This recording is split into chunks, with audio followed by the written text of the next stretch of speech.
Hey, you all. Thank you so much for joining us. We're on Ep.5 of Indie Music Shorts, brought to you by Indie Music Streams, a platform made by an artist for artists. I'm here with Amber Doss. I'm so excited to talk to her today. How are you, Amber? I'm good. How are you? Doing well, doing well. So like I was telling you a little bit before, I've been listening to your music. Love what I hear. You have a beautiful voice. Um, and I just really want to start from the beginning. Tell me about, I know you're from Chicago. Tell me about like growing up in Chicago and like um where your musical inspiration came from. Did you come from a musical family? Or like when did you really start singing? Yeah, I'm from the Chicagoland area. Started singing. I feel like I have the typical singer story per se, somewhat like I would sing in church, and I do come from a musical family.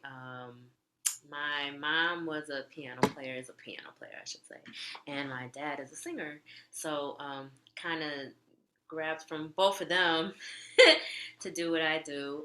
But yeah, I started singing from when I was like 4, and I just liked music a lot as a kid. So that was one of the things I would do. And then as I got older, I did sports and stuff too. And like one of the interesting things, I did like figure skating up until I was about, I don't know, like 12 or 13. And then my parents were both like, listen, you got to choose between this and this. And I was like, okay, I'll take music.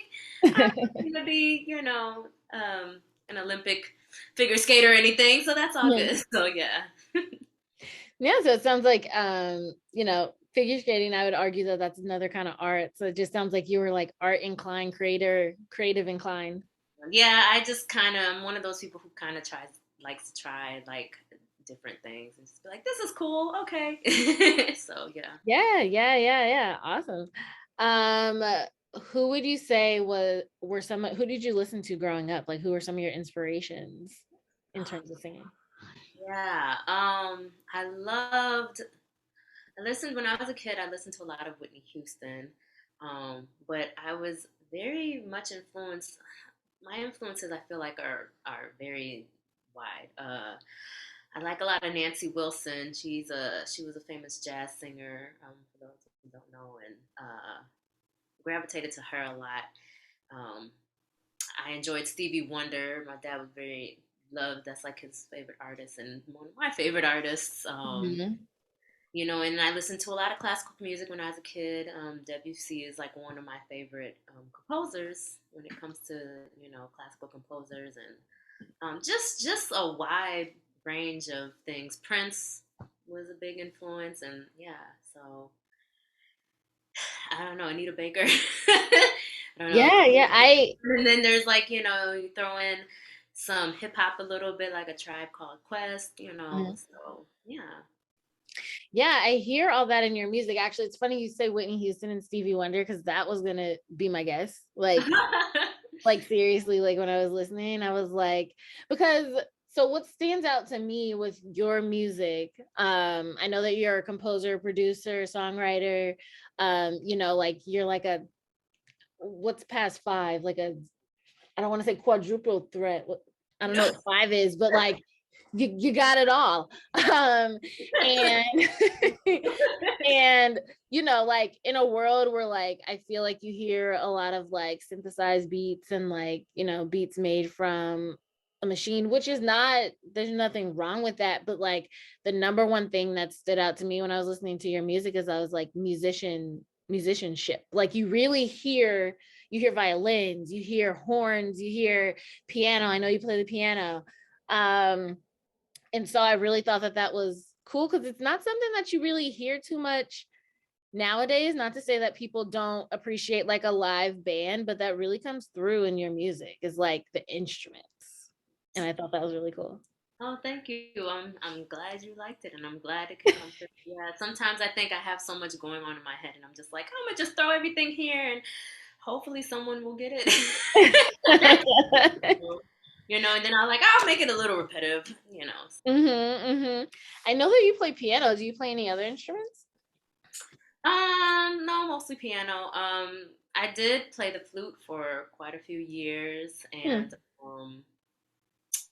yeah, it's mostly just piano. Cool, cool. And then I'm so interested to know about like composing. Like how do you I know like I think I read that you started composing your own music at age 11. Is it? Yeah, well, yeah. Like my first song I wrote, I would say, like was at 11. We always had a piano at home, and I just, it's there, so you're just like, okay, let me try it, and then my mom, when I was real small, she would play for the church, and then just mostly just hymns and stuff, so it wasn't anything like too drastic. Although she was, like I said, she's a classically trained pianist, so Mhm. yeah, it was just something I just started to do because I had a lot of ideas, and so I wanted to play a little bit. And then, with choir, you had to learn about music theory and things like that. So um, a lot of that came from, I took it upon myself like I should learn, I should try to learn piano. So yeah, first song I wrote was like 11, and it What was a was it? What was it about? child song. I don't know. I think it was. I kind of remember it. Um, and it was just so funny. It was I don't want to sing it, but like yeah. It was like I was singing like I was like the light of the world shines on every soul. I think it was a church song too. I pray this prayer tonight. I didn't sound like that at 11. So and then I had like in my mind I was like, oh yeah, then I'll have like oohs and ahs in the back and like choir people singing, and yeah, and then that was it. And then in my mind it was like, oh yeah, throw in the drums and all that. So I didn't know how to do any of that though, but that was the gist of it. That was literally it, that song. So I love it. I love it. There's so many like um singers and singer-songwriters who say, the exact same thing that they like started writing at a certain age. And it's like they're like, oh, it was just like a little kid song. It wasn't like it was dumb. But that really is like the start of your like you becoming creative. Like even if you're just singing about like the sky is blue, the grass is green, like that's you creating lyrics, that's you putting a song together, and it's definitely a skill. yeah, yeah, yeah. It just I think it's just something that's in your brain, and then you're trying to figure out a way to get it out. Mm-hmm. You just you improv it the best way that you know how to. So um that was like Exactly. I just used what I had, what was there. There was a piano there, and then I was like, I have my voice, and let's try that. And that was really it. Yeah, how has your as you've like grown as an artist, how would you say like your the way that you compose has like changed or evolved, or what's a little bit of your process? Oh, I feel like it's different every time. I don't feel like I have just one set way that I write. I mean, I feel like a lot of my music, I always incorporate piano in just about every song I write. So you're always going to hear that. And I like a lot of instrumentation and drums and stuff and beats. So I feel like I always write something with where you can make sure you can hear the piano line, and then sometimes it can just be I have a thought, so some words, and then, I'll just play around on my keyboard one day, and then like start going from there, and then it just build on it and build on it. Sometimes I'll have like I'll just like I said hear a melody in my head, Mm-hmm. and then same thing. Just like I'll sing it and sing it and sing it, and then just try to play some chords around it, whatever I'm singing, and then go from there and add on to it and add on to it, and think about what else I could add to each thing. Mm-hmm. Yeah. Mm-hmm. Mm-hmm. Yeah. I know there's a song on your project that is called an ode to music, which I love. I and I was wondering like could you talk a little bit about um the inspiration for that song? I know like it kind of in some ways I feel like it's self-explanatory when you listen to the lyrics, but just wondering like what motivated you to write in a dedication to music. Oh yeah. I think because especially a lot of the stuff I've written in the past, and I mean some stuff now, but um, I think sometimes a lot of your emotions can come out of music. So sometimes when you can't think of a way to get that emotion out, for me, Mm-hmm. sometimes it is just music. You know, when I'm sad, I can write a sad song, or when I'm happy, I can write a happy song, or like typically, I don't tend to write in the moment. I would say typically it's once I've processed everything, and then I can go back and pull from those feelings and then write in it. I feel like um, just thinking about what music has been for me, um, that's really all it is. It's just like we've been able to turn all the good and the bad into a work of art, into Mm-hmm. something that's beautiful. So that was kind of how Ode to Music came about. Since you said that you don't necessarily like write about things in the moment, do you like journal, or like how do you um like do you write the ideas down at all, like in terms of like if you're going through something and then maybe you revisit, if you journal you revisit it and a song comes, or like how does that work? No, not exactly. I used to I think journal a lot more in the past. These days I feel like these days I'm kind of just like let it roll off your shoulder kind of person Mm-hmm. nowadays, but no, usually sometimes my songs are just I can hear someone else can tell me like a story or a situation they're going through in their life. Mm-hmm. I could be like thinking about them and being like, what would it be like if I was in that predicament? Like, how would I feel? Mm-hmm. What would I say?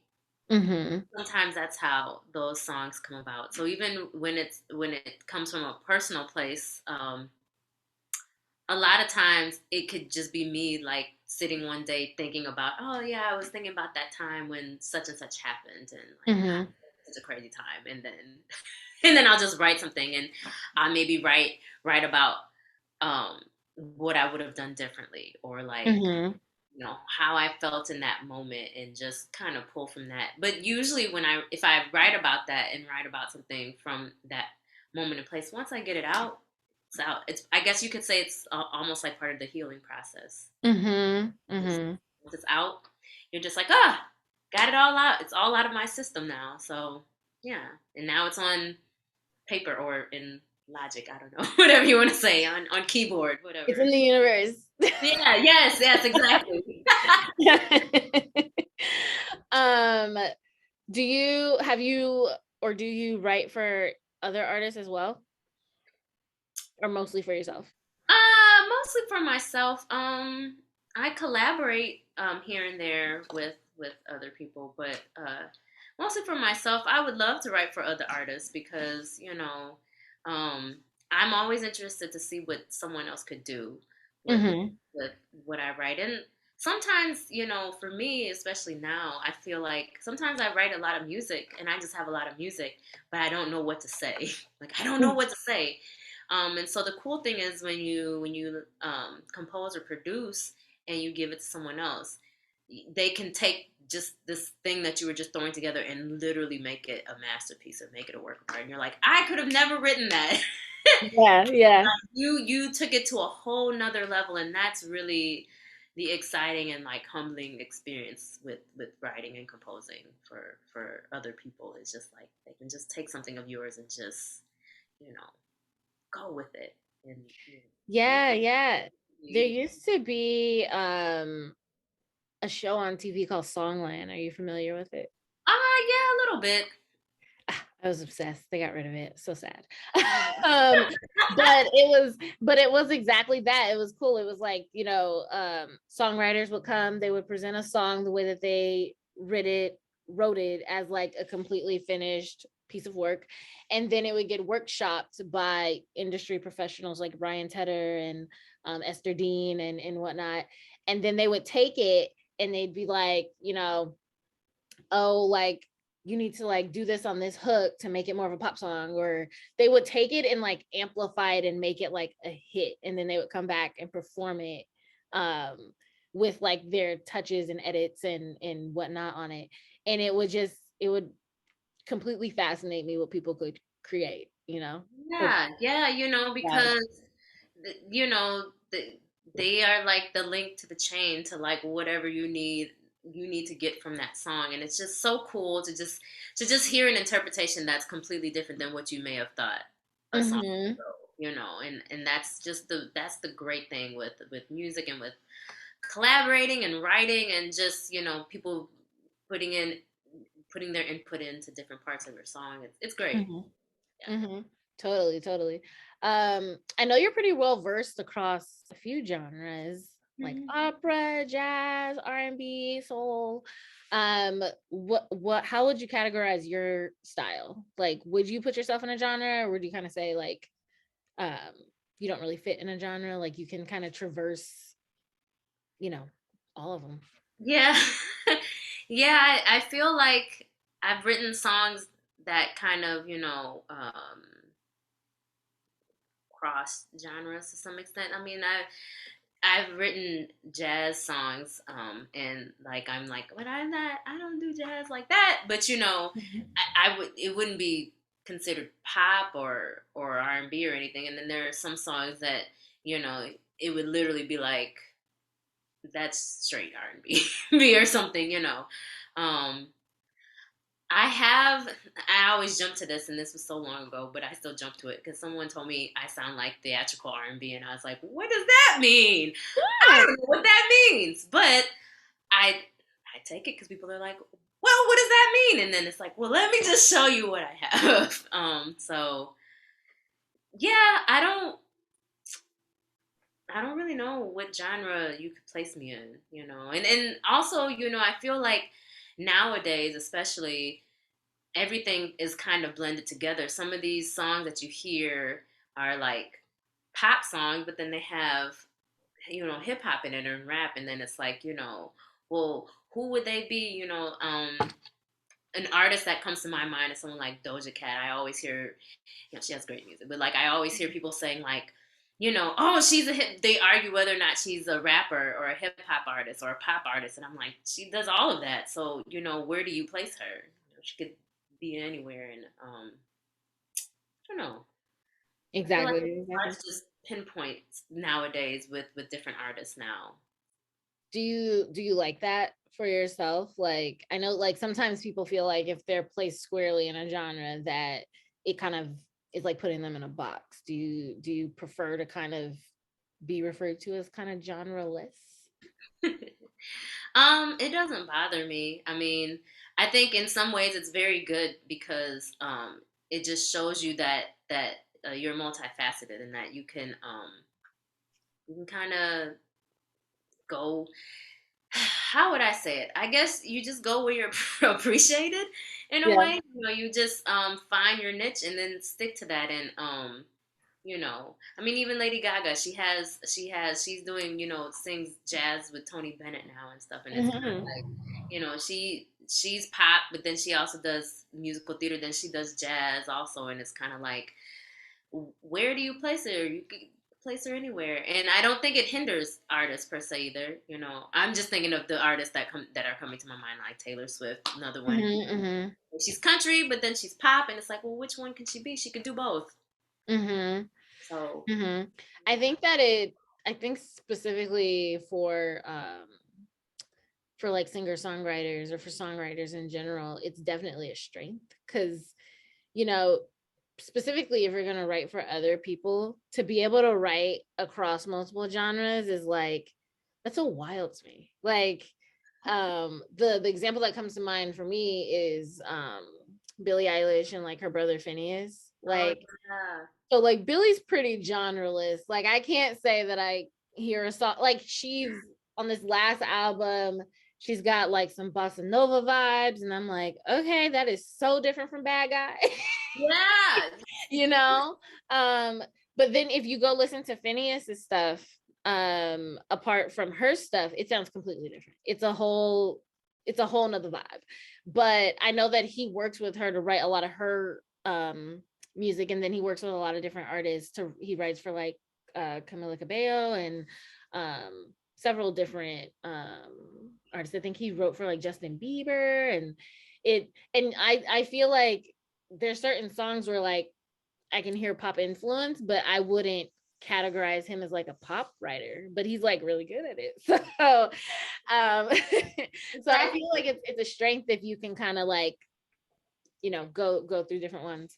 I think in these days, especially because, like I said, all the genres seem to be meshing now. Some things that you would think is that they say maybe rock actually sounds a little more pop or something. Mm-hmm. It kind of is a strength these days. And then I'm taking it back to my favorites, like Prince. Mm-hmm. I think about him and all the songs he wrote for different people, like Sinead O'Connor, and just like even when you think about the Purple Rain era compared to like controversy and all his other albums way down the line, like a lot of that was because of the bandmates he was with and the music they were Mm-hmm. writing together. Like once you take, I think it was Wendy Mavoine and I forgot. Oh Lord, that's bad. I forgot Okay. but yeah, they wrote a lot with him, and then once the revolution was gone, and he had a whole different band, it was a whole different sound, and Mm-hmm. it's I think that's just what happens when people collaborate. You're bringing two different ideas, and then you mesh them together, and it's just like, oh, what's this surprise? What's this in here? So, Yeah, Prince was like the ultimate musician. He played like 20 instruments. It was wild. I Like know, I know. like definition of an icon. Mhm. um so I wonder, like, I know that you've sang in a few different countries as well. Um France, Germany, like where are you hoping, is there somewhere that you really want to go to like bring your music and perform? Oh, I want to go anywhere where they will listen. I will sing. I will play whatever you want. You know. Yeah. No, I'm just appreciative that I've had those opportunities and that people are even interested in hearing me sing and just anywhere where someone's listening to me and if it's I'm just grateful for that. Like people just taking the time, even you, just taking the time just to listen to a few of my songs. It really does Yeah. mean a lot to me, and I'm forever grateful for that. So yeah, anywhere, anywhere where they're open to hearing me sing, or hearing my Anywhere. playing it, putting it on your Spotify playlist or whatever. Like please, let me know. Love. Do you have any upcoming projects or anything new dropping that you could talk about? I got a few tunes that are in the works, that are dropping. Um, not gonna say too much, but I would just say just look out for it. Got a few singles coming out, so that's pretty much where that is. Okay, Um, okay, very cool. We'll be on yeah, the yeah, lookout. and just excited. I kind of slowed down a lot with it because of the pandemic. And I Mm-hmm. think all of us were a lot. Well, some people I know were just like chugging out music, and I think for me that was a time where I was just like, I'm just trying to survive, just Mm-hmm. trying to work, keep my mental health together, all of that stuff. So it feels good to kind of start jumping back into it and really getting my groove back with that. So yeah. What's Um, your favorite part about being an artist? Like, is it the shows? Is it the writing? um, I'd say it's the writing. I really like the writing aspect of it. Performing too, but I do get a little nervous sometimes when I perform. So that's always a nerve wracking part. You're nervous, so you're just like, ah. But Mm-hmm. once you're out there and once you get going, it's you kind of just let yourself go, and that's always a beautiful experience. But yeah, I would say the writing part is I like the writing aspect of it, and just hearing back what you're writing, and Mm-hmm. sometimes jumping back to the movie, we were talking about the writing process. Sometimes you can Mhm. write something in like 1 hour or one day or something, and it's good. And then sometimes it takes times, like days, weeks, even months to finish up a song because it's just like, oh, I'm stopped here, maybe still processing Mhm. what's going on or whatever you're writing about, and then come back to it. And then when you hear it all together, then you're like, oh wow, okay. Definitely the Yeah. writing part, I would say. Awesome. Awesome. Okay. This brings me to the part of the interview where we have 10 rapid fire questions. So no need to fear. They're fun. Um, but I'll ask you 10 questions and then you just kind of, say the first thing that comes to your mind. Okay. Okay. So top 5 favorite artists. Prince, Nancy Wilson, Stevie Wonder, Little Dragon, and Moonchild. That was good. That was quick. Good for you. First five that came to my mind. Go ahead. Maybe the first dream, five I listened to recently. I don't know. Yeah. dream collaboration. And it can Pharrell. be someone dead or alive. Pharrell. Oh no. Okay then. I can't just say one because there's so many. I've always said I would love to work at least once with Pharrell. That would be like a dream. I'd be like, you guys can't tell me nothing because I wrote with Pharrell. Like that's the Favorite album. Ooh. Mmm. Oh man. That's not rapid fire. I can't do that. Oh God, I don't know. Oh.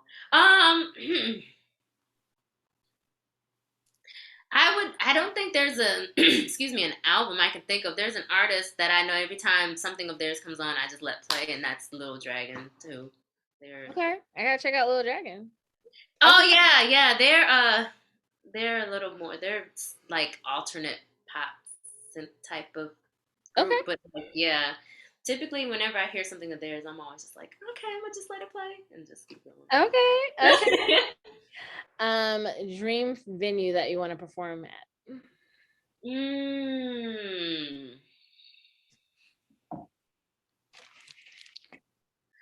I guess, I guess it would have to be. I don't think Madison Square Garden, maybe, because I think that's probably the one. Yeah, I'd say Okay. Most memorable moment of your career so far. Um, I would say when I got to perform in France, that was probably the most memorable. It was a very, very fun experience, and it was just like I performed, and like the next day in the town that I performed in, everybody like knew who I was, and it was really cool. And I was just like, "How you guys remember me? I didn't realize there were that many people at this show," and it was really great. And Awesome. just being out there, they really love. They're really grateful to artists who come and perform, and that's just an experience that I think I have not forgotten at all. Just so much love. So yeah. Best piece of advice that you have for other artists. I would say uh, just just make the music. Don't worry about what other people think about what you sing, what you perform, what you write. And don't put pressure on yourself to get it out. Like I gotta get this done or else or anything. Just enjoy the process. Mm-hmm. I think when you take the when you put too much pressure on yourself and you worry too much about the aspect of whether people like how you sound or like your music or all those different types of things, you kind of lose what is your why, like lose why you started doing music in the first place. So I would just say remember your why and just remember why you chose to do it, and don't pressure yourself too much. Just enjoy the process. Awesome. most challenging moment of your career? I don't know if there was a most challenging. The thing I dislike, I think I'm not the best at self promotion sometimes. Just how I just told you, you worry about what people think. Sometimes, some people just have it like that, and I always say it. I'm naturally like a introvert. I'm only on when I'm like on stage, but Mm-hmm. sometimes that self promotion thing, you just be like, is it too much? Is it? It's not enough, but it's too much, and um, that I think that's a challenge for me that I still grapple with from time to time. So, yep. I hear you. I totally get it. It's like bragging about yourself almost like Yeah, and sometimes it just feels really weird to yeah. do. So I'm not the best at that. I admit that's probably my weakness, but I'm working on it and I'm getting better. And one of these days I'm gonna get it right. So Dream vacation. oh, dream vacation. I would like to go. I still haven't been to Johannesburg, South Africa, so I'm still trying to get there. Yeah. There's quite a few places I want to go, but yes, the motherland, as we say, I have yet to go there, and that is definitely on my list to go. So we'll be there. Amazing. That sounds great. I want to go to Africa so bad. And where do you see yourself in 5 years? Um, I think I'll see myself um, performing, and enjoying every moment of it, and happy and thriving and healthy, and, and just living my best life, I guess we could say. So, Awesome. Awesome. Thank you so much. That was the end of the rapid fire. ah, that was And slow. I'm so sorry. last question I have for you is what do you love about having your music on indie music streams? Like, would love to hear about your experience. Oh, I just love the fact that it's by musicians and like for musicians. So I just appreciate the fact that it is a platform specifically for indie artists. To Mm-hmm. that is for indie artists, and that we have the opportunity to put our stuff out there and get branded and marketed, and as well as paid like what we should be paid, and how we should be viewed as an artist. I think there's so many indie artists out there now who they're just trying to make it, and trying to get seen, and it's so disappointing how we have all these platforms that we can put our music on, and yet we don't get compensated or get appreciated. It's kind of found we're all lost in the mud kind of way, and like indie music streams, it gives us a little more a way of being spotlighted, and a way to find other artists as well on that platform. So I love that about it, and I'm glad to be a part of it. So Glad to hear. Glad to hear. That's the goal. You really nailed it on that one. Um, well, thank you so much for chatting with us, Amber. Before I let you go, please let us know where we can find you. Give me, your social handles. Obviously, people can stream your music on indie music streams, but where else can they find you? you can find me on Instagram at AmberDoss2. That's AmberDoss2. And you can find me on YouTube at the Singer Amber One. So that's DA Singer Amber One. I do sometimes I post just me practicing up there, so you can hear me just actually just playing the keys and doing cover songs and stuff. You can also find me on Facebook.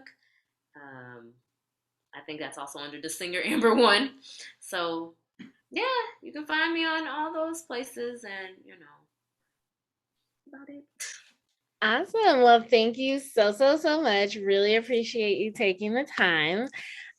Thanks for everyone for tuning in. Next week, you can catch Indie Music Shorts Fridays, 6 p.m. PT Pacific time every Friday. See you next time. Bye.